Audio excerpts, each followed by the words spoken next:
This is Pet Life Radio. Let's talk pets. Hello! Welcome to Animal Rights on Pet Life Radio. This is your host, Tim Link, and I'm so glad you're joining us today. Got a wonderful, wonderful guest, super exciting things. We're going to get into some sort of mysteries of animals and the deepening and the connection of animals and the heart connection of animals. We got author Barbara Techel coming on board, talk to us a little bit about her latest book, I'm Fine Just the Way I Am. So we're going to talk to her about that and the relationships we have with our furry, feathered, fin, and scaled friends. Mostly furry, I think is what we'll talk about tonight. But it's going to be exciting. It's going to be interesting. And we all want to know how to deepen that heart connection, that heart-to-heart connection we have with our animals. So it's going to be a good show, as always, tonight. So everybody hang tight. We'll come back right after this commercial break. You're listening to Animal Rights on Pet Life Radio. She's a purebred, orange and white, Brittany. But when we adopted April, she started scratching like crazy. I said, what you put into a dog is what you get out. DINOVITE.com. So we had a huge scoop of Dinovite in her bowl. She licked it clean. She loved it. Her coat is now soft. It's silky. Dinovite is nutrition. You get some Dinovite, how happy your dog will be. On Dinovite, she's Little Miss Hollywood. DINOVITE.com. Let's Talk Pets on PetLifeRadio.com. Welcome back to Animal Rights on Pet Life Radio. Join us now is author. She's a certified Oracle guide and intuitive mentor. She is an animal wisdom enthusiast, a soul collage facilitator. That's one. She's like me. We got one giant business card with all these good stuff on it. So we got author Barbara Techel coming on board. Barbara, welcome to the show. Thanks so much for having me, Tim. That was a mouthful, wasn't it? It was. You know, I know that you've been doing working with animals and working with the spiritual connection and the heart-to-heart connections for quite some time. And, you know, I think you're just like me. You know, the longer we're at it, the more we do and the more we get, you know, not only as authors and writers and speakers and workshop hosts and all the things that we do and our consultations with clients, and but also the things we're interested in that we know can help our animal friends in particular is what we add to our sort of portfolio. So, you know, our healing mechanisms and our readings and the ways that you can connect at a deeper level. So I think over time, even though we're mere youngsters, right, Barbara? We've picked up a lot of stuff. Absolutely. we've done a lot in our 20 years on this earth. So I like you. There you go. So we got a new book out. It's called I'm Fine Just the Way I Am. So tell us a little bit about the book and some of the premise behind it. Oh, this was a big one. This is my third memoir, and this really is a book I really didn't plan on writing because I share some pretty deep trauma that I had to overcome. And I think the title pretty much speaks for itself, is really about finding our worthiness. And I was very blessed to find my true worthiness and finally accept it through a darling little dachshund named Gidget who had special needs. She had disc disease. She also suffered from seizures and numerous bladder infections. But that little dog was, what I would come to learn is she was actually taking on some of my energy, some of my wounding that I needed to fix. And I don't know that we can fix it, we can heal it. And she was mirroring that for me in some pretty amazing ways, and trying to help me to see what she saw in me, and she saw me as worthy. And as I healed myself and healed that trauma, she in turn became a different dog and a calmer dog. I just saw her like rise into her higher self. I don't know how any other way to explain it. And I knew that I had to tell the story because I've really come to believe at my core that animals serve us in such a beautiful way to help us heal individually and as a planet. Absolutely. Yeah, I'm a firm believer that they have a purpose. Some people call it a higher purpose, but I think it's their goal and their purpose and the reason they come into our life. And some are teachers, some are mentors and muses, some of them are healers. Some of them have a combination of all those things. Right. So when you're talking about Gidget and your relationship and how you started recognizing the things that she was mirroring and then how you could heal them, is this something that you recognized early on, or was there a great aha moment, or was it many months or years down the road that you're starting to realize, hey, she's picking this up from somewhere, and oh, guess what? That thing is me. Yeah, actually, it's been a deepening of understanding on how animals do mirror and reflect us that really has been in my life for at least 20 years, from the first dog I had, which was a chocolate lab, to 3 dachshunds with special needs. Each one had a special lesson they were teaching me. And I also had a yellow lab, and she came with the teaching also. But this teaching was so big, and Gidget, I definitely call my master healer and teacher. When I first found her, I adopted her from a rescue out in Las Vegas.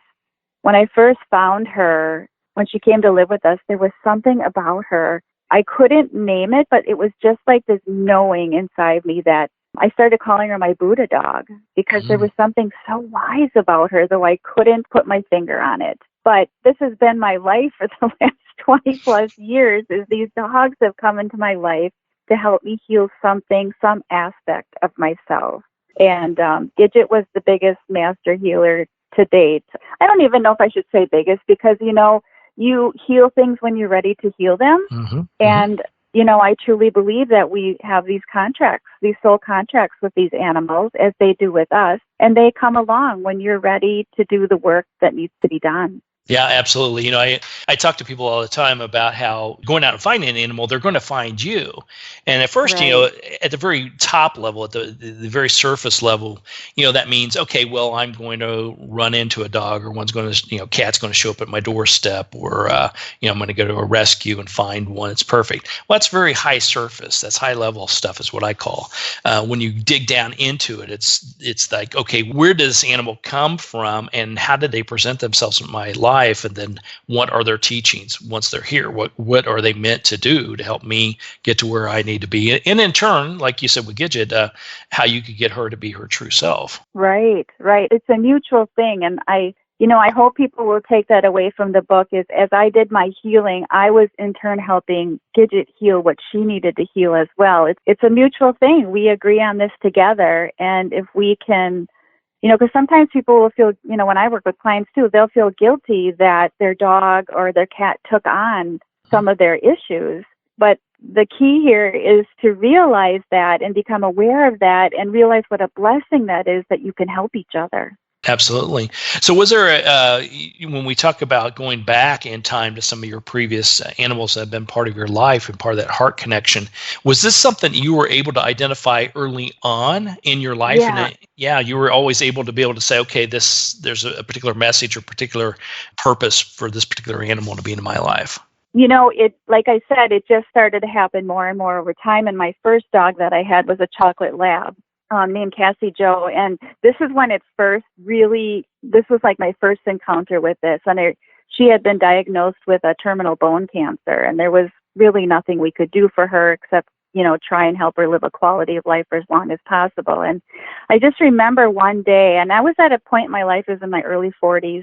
And I remember just seeing her, out in the yard and playing and so happy, though she had terminal bone cancer. And I was at a point in my life thinking, what more am I going to do with my life? What is my life about? What's my purpose? Why am I here? All those questions we ask ourselves. And I just remember looking at her and thinking, she has no clue she has cancer. Or maybe she did, but she chose to be in that present moment and living life for what it was worth in that moment. And I realized the reflection and the teaching there, that's what she was reflecting back to me, because I was struggling with that. And I started to realize I need to live more in the present moment and not worry about the future, and just, be glad that I'm here in this moment and whatever the next moment is going to bring me. And that's when it all just started to unfold, and I started to have more moments like that. That's brilliant. That's brilliant. And, that is one thing that I think all of us have heard that old saying of, animals live in the moment. But we know through the work that we've done and the relationships we've had with animals in our life and animals around us is, they all have a past, whether it was a great past, a difficult past, or challenging, whatever it may be. But as long as we don't allow them to get stuck in that past, if we help them release that and let them live in that moment, then they will fulfill that present purpose. And like you said, also, it's identifying not only how you can help them have a great life and live in that purpose, but what is that takeaway? So I think it's a big part of it. And really being open to that. I think more and more people are starting to understand that, and we're starting to, see that more, that we can actually help our animals in this way.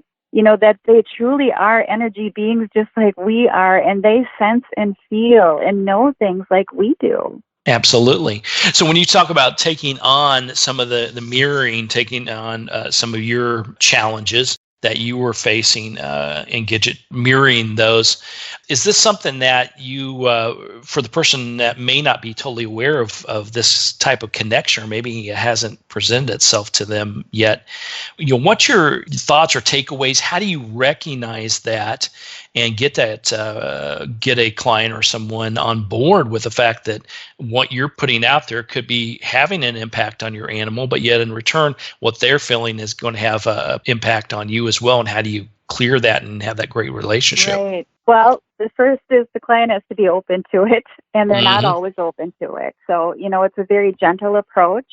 And, and I can totally speak from experience, because going through this with Gidget, I was not, even though I had these mirroring effects and reflections happen over the years, this one was a deep core wound for me. So I wasn't exactly open to it at the beginning.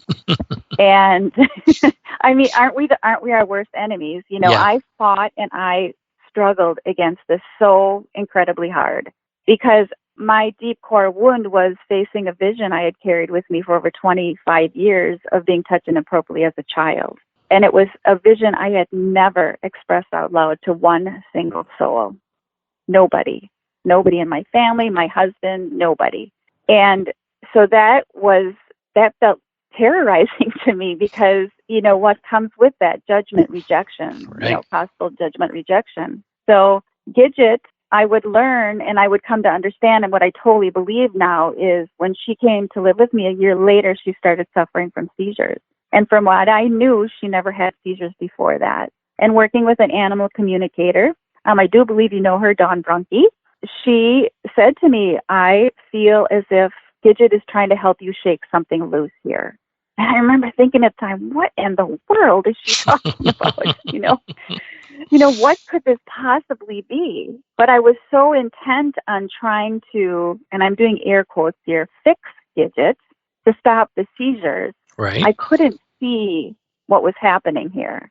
Eventually, thank goodness, I did come to understand. And I absolutely believe it now, because I was able to be witness to watching this transformation in myself and this transformation in this dog. Not only did I witness it, I kept it to myself and I didn't say anything, because I was wondering, is this really real what I'm seeing? And I remember my husband, as she slowly was coming into herself and really being much more calm and relaxed, I remember him saying to me one day, does Gidget seem different to you? And I said, well, what do you mean? And he said, she just seems so much more calm and at peace. And then I was like, that was like the final confirmation, validation I needed. I said, it's absolutely true.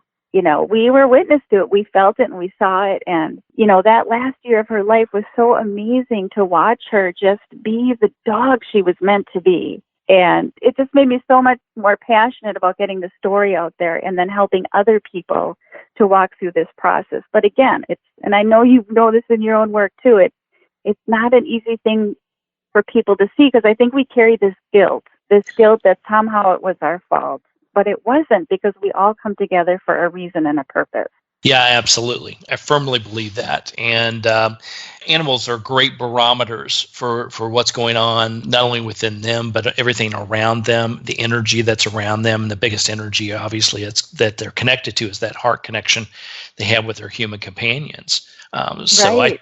So I tell people all the time, if you see a change within your animal, if they're having some physical dis-ease, emotional dis-ease within their body, whatever the case may be, it's the perfect time to stop, take a breath, look within yourself, look within the family unit, see what's going on. And there's probably things that they're identifying and trying to get your attention to that you're not recognizing or you refuse to recognize. Or in your case, in this situation, it's hard to recognize.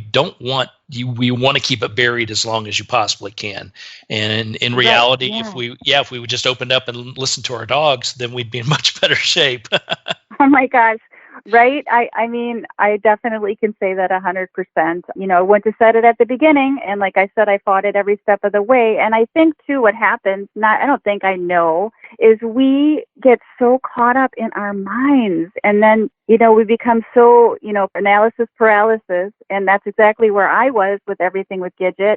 And we forget to drop down into our hearts, because we don't want to feel. We don't want to feel pain. We've been so conditioned to think from our heads instead of move from our hearts. And that's what dogs do so beautifully. That's just where they live from, is from their heart. There is. And it is harder for yourself, I believe, especially, doing the kind of work that we do. It's harder to put those things into practice sometimes, whether it's, I'll talk to clients about meditation. And they'll say, well, I don't do meditation. I'm like, well, let's talk about what meditation really is. It's closing off the conscious mind, opening up the subconscious mind. So that can be formal mantras and chanting. It could be guided meditation. It could be prayer work. It could be gardening. It could be walking in nature. Whatever it is, get your monkey mind closed and just let all that good stuff come in. And so then I talk to them about how you can put together a good program. It doesn't take very long. Still 10 minutes here, 5 minutes there, 15 minutes there to do some meditation. And then after the conversation I have, I'm like, wait a minute, when was the last time I did that? Oh gosh, I forgot to steal my 5 minutes today. What's going on with me? So yeah, I think we are our own worst enemies. Well, we are. And that's why we do the work we do, because we need the reminders. We definitely, I fell off the meditation track, and just a couple of weeks ago, I'm back on it again. Oh my goodness, I feel so much better. I feel so much connected to myself, so much more inner peace. And like you said, it doesn't take long, 5 to 10 minutes. And it can be anything. All those things you listed are perfect for that. Absolutely. Absolutely. So for those that were like formally, I'm doing air quotes also, meditated, it's not that scary thing. It's not, you don't have to sit in the lotus position, because if you're like me, I'll never get back up again. So I use other methods of doing that. Right. So when we're talking about Gidget, or talking about in general and putting together the book, were there some, first of all, with the book, once people pick up a copy of the book, I'm fine just the way I am. What do you hope they get from it? What, after reading the book, was their big takeaway, or things you're hoping that they'll feel or get from the book? There are so many different things I could say about that.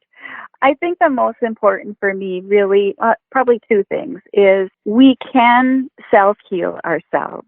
And I also want people to take away, that nature and animals are so incredibly healing, and we make it so much harder than we need to. We've got the help right there in front of us, trying to help us and trying to guide us. And, I know the inner work isn't always easy, and I've definitely walked a tough journey at times. I know a lot of people have, but to me, it's just so very worth it. And I just want to inspire people. I want to encourage people. I want to help people deepen their relationship with their animal friends, because I do believe, and I know some people will say this is kind of Pollyanna thinking, but I truly believe doing the inner work is going to lead to a more peaceful planet. And if we can live in harmony, first of all, within ourselves, our animals are going to benefit. Our other relationships are going to benefit. So it's worth it to do that work, to begin to do that work. And it can be as simple as, we talked about doing meditation. And I want people to understand, too, this is on the back cover of my book, and this is something I really came to understand as I, was, winding down with healing that trauma and then writing the story, was that so often we think that when things happen in our life that they're happening to us, but they're happening for us. They're helping us to grow and to evolve and to expand and to be a better human being. Absolutely. I love that. I love that. Because there's, this journey that we're on, whether it's, you say it's a God thing, a spiritual thing, a higher being, whatever it may be. I always look at it as the boat is presented, the little rowboat's put right in front of you. You've got to get in. You've got to help steer it. But at the end of the day, it's going to go on the path and it take you on your journey that you need to go on. And it's not always an easy journey, but it's a lessons that you learn throughout the whole journey that at the end, hopefully you come out realizing what your purpose was and hopefully you fulfilled that purpose. Right. And I think too, my dogs have all taught me this, is that to look at a challenge as an opportunity. There's always an opportunity within there.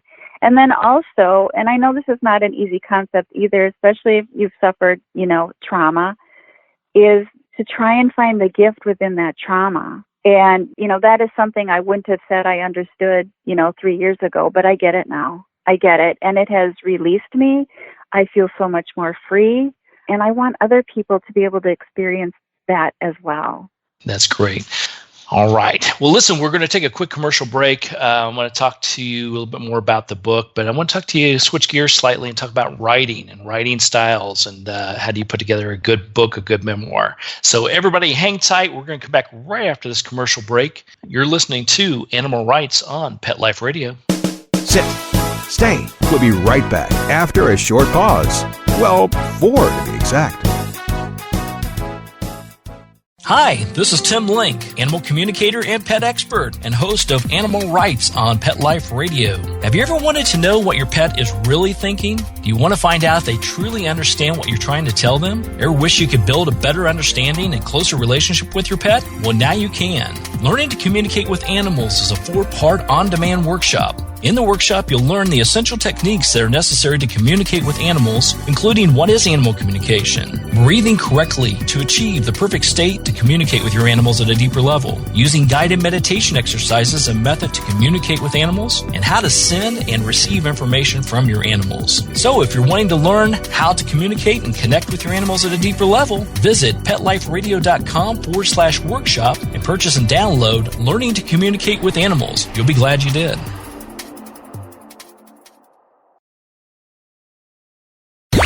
Let's talk pets Let's talk pets on Pet Life Radio. Pet Life Radio. PetLifeRadio.com. Welcome back to Animal Rights on Pet Life Radio.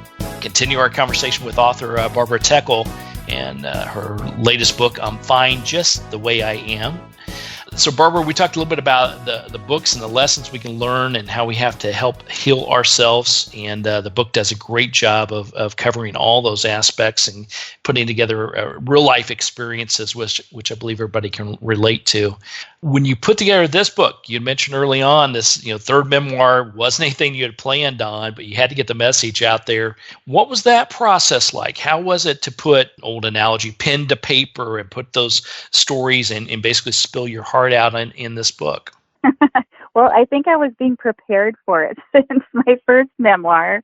I actually wrote 2 children's books before this. But yeah, this one actually I think has a really interesting story how this one came to be because, each book I've felt a little nudge, a little niggle in my heart that there is a story here that needs to be shared. And I had, as I was going through what is sometimes described as the dark night of the soul, as I was going through this experience, there was this small little nudge in my brain one day that just kind of blipped across that I thought perhaps there's going to be a story here that I'm going to need to share. But it kind of went away quickly because I was so in the depths of, trying to heal my trauma that I thought I don't know about this. I don't know if I could ever do it. And it just kind of went away. So it was about a month and a half later when I was, deep in despair and just didn't know what to do. And I had reached out again to my animal communicator and had a reading done for me and Gidget.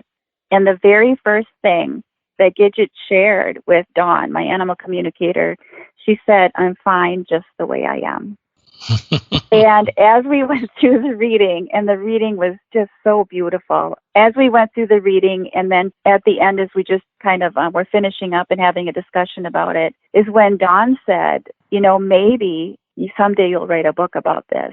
And my hand flew to my chest, and my heart was just beating in my chest because that was such confirmation. I said, I just had that thought earlier in January. And then she said, maybe this will be the title of the book. And I knew in that moment, even though I wasn't ready to write the book, I knew that that's what was going to happen. I knew that was how it was going to unfold, and that was going to be the title because it was so perfect. That's great. Well, when putting together the book, coming up with the idea and the concept and having all the great stories and real life experiences in your head and then putting them down into a real book, what did you feel about that process? Was it easier than the first or the second one? I know it's totally different than writing a children's book. Your mindsets are different and the focus is different typically, but did you struggle more with this one? Did you find it a lot easier, or did you just turn it over to spirit and let it flow? All of the above.